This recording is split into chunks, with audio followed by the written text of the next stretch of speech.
Hello gorgeous peeps, this is Chris from TechSpert and I'm here with a fresh new OnePlus 6T handset launched just as this video goes live. We're going to do a side-by-side with the previous two OnePlus handsets. You've got the OnePlus 6 here in the middle, also launched in 2018, and then last year's OnePlus 5T launched pretty much bang on 12 months ago. We're going to do a full comparison of the hardware and the software, so if you already own the 5T or the 6, you'll see whether it's worth upgrading to the 6T. And don't forget, for more on the latest greatest mobile tech, please do bash that subscribe button and ding that notifications bell. Cheers guys! So first of all, stick them all side by side and they're all more or less the same dimensions, despite the fact that the screen gets bigger in each upgrade. So the OnePlus 5T was the first OnePlus handset to hit 6 inches. It's a 6-inch display. That then got boosted to 6.28 inches here in the OnePlus 6. And now the latest OnePlus 6T goes even further. It's now a 6.41 inch device. Of course, the reason the dimensions are the same is because those bezels have got skinnier and skinnier each time. They were already pretty slender here on the 5T, as you can see, a little bit chunkier up above and down below, but quite skinny at the sides. For the OnePlus 6, we were then introduced to the full screen display, which had a bit of notch action up top just to house that front-facing camera. And now here in the 6T, that bottom bezel has actually got even skinnier, and you'll also notice that the notch is a bit more subtle now. It's more of a dewdrop style notch, the kind we've seen on Oppo, rather than a full-on rectangular style one like on the OnePlus 6. Flip them around and you'll see that the design has also evolved over time as well. The OnePlus 5T was the last fully metallic handset that OnePlus did. It's got a lovely matte finish, it's quite resistant to scuffs and greasy prints, things like that, and it's pretty rugged as well. The OnePlus 6, OnePlus then decided to go with glass instead. The OnePlus 6T also sports glass as well, and you can get it in a couple of different finishes. You can get it in the glossy finish, just like on the OnePlus 6 here, and you can also get it in this lovely matte midnight black finish as well. So in this matte version, it does actually look quite similar to the older OnePlus 5T. Once again, resistant those greasy prints and finger marks. Both the OnePlus 6 and the OnePlus 6T sport Gorilla Glass 5 on the back, so again, nice and rugged and resistant, so no scratches or chips or anything like that so far. However, when it comes to the front, the older models had Gorilla Glass 5. The OnePlus 6T upgrades that to Gorilla Glass 6, so hopefully you shouldn't see any scratches on that screen anytime soon. None of these phones have an IP rating for water and dust resistance, but with the OnePlus 6 and OnePlus 6T, there are some water resistant measures taken in there, so you've got some foam sealant going on all around the buttons, any orifices and so on, just to help try and prevent any water from leaking in there and damaging the insides. The only other notable design difference is that while the OnePlus 6 and the OnePlus 5T both sport a 3.5mm headphone jack, that's actually been completely removed for the OnePlus 6T. So if you do want to connect a wired pair of headphones, you'll have to use a Type-C 3.5mm dongle. Thankfully, there is one bundled in the box. And I'll just quickly mention as well, the alert slider has also shifted from the left-hand side here on the OnePlus 5T to the right-hand side on the 6 and the 6T. Not really a massive difference there. And when it comes to the actual displays, there's not a huge amount of difference between these handsets either, despite the fact that they've grown in size. It's an AMOLED panel on all three of these blowers. You get a lovely stretched aspect ratio. It's actually slightly slimmer here on the OnePlus 6 and the 6T. It's a 19:9 aspect ratio compared with the old 18:9 here on the OnePlus 5T. So you get a full HD plus resolution on all three phones as well. So as you can see, nice and crisp for your text, your pictures and everything. So streaming movies on the likes of Netflix looks absolutely fantastic. Don't worry too much if you're not a fan of the notches either, because on the 6 and the 6T you do actually have the option of hiding it. It just puts a black bar across the top and just masks it from view, as you can see there. And because they're all AMOLED displays, you get nice punchy output, as you can see here, nice vibrant colours that really shine off the screen, and really sharp contrast as well. So as you can see there,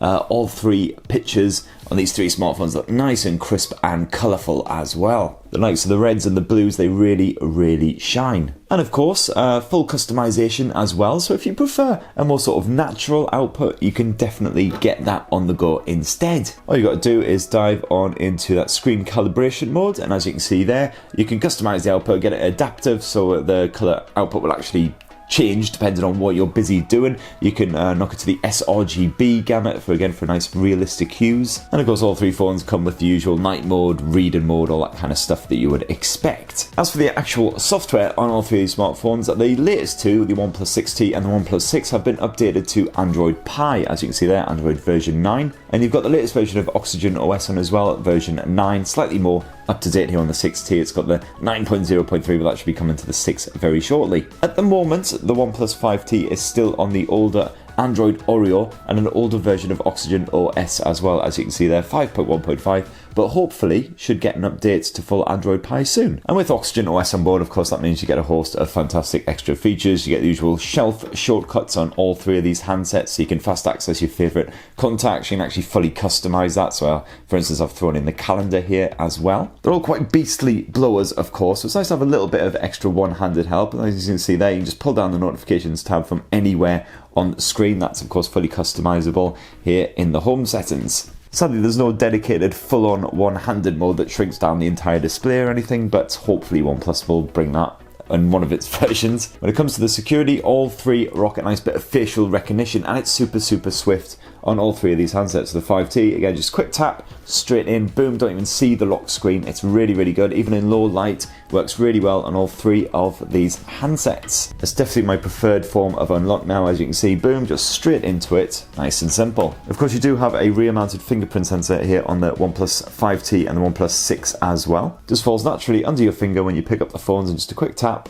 and you're straight into the desktops, as you can see there. Very nippy indeed. Boom. But if you were paying attention earlier, you will see that the OnePlus 6T does not have a rear-mounted fingerprint sensor. It's completely clean there on the back, barring my greasy finger scuffs, of course, as usual. That's because the fingerprint sensor is actually built into the display itself now, as you can see there. So just a quick tap of that, and you're pretty much straight into your desktops. So far, touch wood, it's proven sort of reasonably responsive. Occasionally it can fail like so it's not quite as accurate as the likes of the Huawei Mate 20 Pros, but it does the job. And as I say, because you've got that face recognition anyway, which is super hot, you don't really tend to need it anyway. On all three of these devices, you can also change up the general navigation as well. You've got OnePlus's navigation gestures supported, and this basically just removes that navigation dock down below and just allows you to, for instance, swipe up in order to go back home, just swipe at the side in order to go back, and you can also swipe up and hold in order to access all of your recent apps. So that's available on all three of these smartphones. You can also completely configure the navigation bar as well if you want to stick with the back home and recent apps buttons. And you've got plenty of quick gesture support as well to flip to mute, all the usual shenanigans. There's also a nifty gaming mode on all three of them. In the case of the latest smartphones, this is gaming mode version 2.0. Just has a little bit more functionality built in there. As you can see, you get a bit of a network boost when you're playing an online game, things like that. But as I say, hopefully all that functionality should be coming to the 5T at some point as well. Speaking of gaming, you'll need strong performance to play the likes of PUBG, and thankfully all three of these smartphones definitely still do the job. The OnePlus 5T rocks the Snapdragon 835, still a very good chipset, and it's backed by either 6 or 8 gigs of RAM, so super nippy. On the OnePlus 6, that got updated to a Snapdragon 845, Qualcomm's latest flagship chipset, and that's again the chipset used here in the 6T, and in both cases again a choice of 6 or 8 gigs of RAM. So as you'll see, if you tap an app, it'll just load up basically instantly, absolutely no delay whatsoever. And again, with a bit of YouTube, bash, straight into it, no worries. A little bit of buffer in there on the OnePlus 5T, but that's very unnatural. And if you're a fan of benchmarking, I have run a bit of Geekbench on all three. As you can see there, the OnePlus 6 and the 6T basically scored the same, and they are a step up over the older OnePlus 5T. But as I say, OnePlus 5T still definitely does the job, and you can play the likes of PUBG on strong detail settings. Runs with a nice smooth frame rate, and as you can see there, if we dive into the settings, got the graphics, it's currently on high frame rate and HD graphics. You can actually boost it up to HDR level as well if you want, and it still stays nice and smooth. And of course, you'll get the same gaming experience on the 6 and the 6T as well. As for the storage, you get a choice of 64, 128 or 256 gigs here on the two older models. The 256 gig models are generally the sort of special edition types. Here on the OnePlus 6T, you get 128 gigs as a base level, and you can also pick it up in a 256 gig level as well. So a bit more storage to play around with there on the 6T, and unfortunately none of these smartphones do support micro SD memory cards. Now, there was no difference between the OnePlus 5T and the OnePlus 6 when it came to the battery tech. They both sport a 3300 milliamp cell.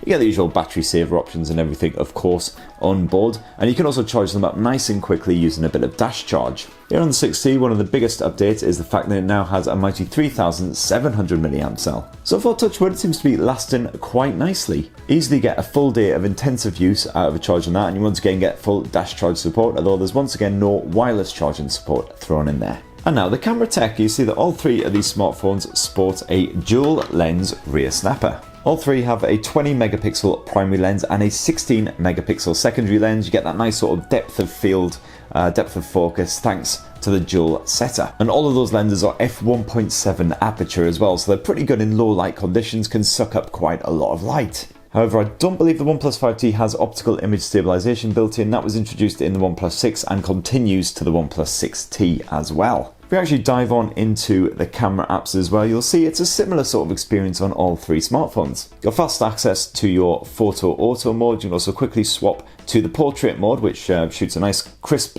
clear shot of your subject while blurring the background. And of course jump into video mode as well. If you drag this bottom bit up, you'll see you open up a bunch of other camera modes as well. The Pro mode is pretty good. That adds manual control, so you can tweak the likes of ISO, white balance, things like that. You got your histogram there, so you can see what the end result is going to look like. There's going to be too sharp a contrast or anything like that. The OnePlus 6 and the OnePlus 6T added Google Lens support, something that you won't find here in the older OnePlus 5T. Not exactly a big miss though. And of course you've got time-lapse and slow motion video on both of these handsets as well. What the OnePlus 6T has added is the new night mode. I've tested it out, it actually works pretty well. It basically just takes a long exposure shot, buffers lots of images and then sort of combines them in order to create a brighter, sharper image. I'll be doing a full camera comparison between the OnePlus 6T and the older OnePlus 6, so definitely stay tuned for that if you want to see how effective that mode is. And on the video front, very strong in all three cases as well. You can shoot up to 4K Ultra HD resolution, but the OnePlus 6 and the OnePlus 6T also offers 4K, that's 60 frames per second level, for really natural, really crisp, smooth results. And thankfully the image stabilization at 4K is fantastic on all three smartphones. Swap around to the front-facing cameras, and it's a 16 megapixel shooter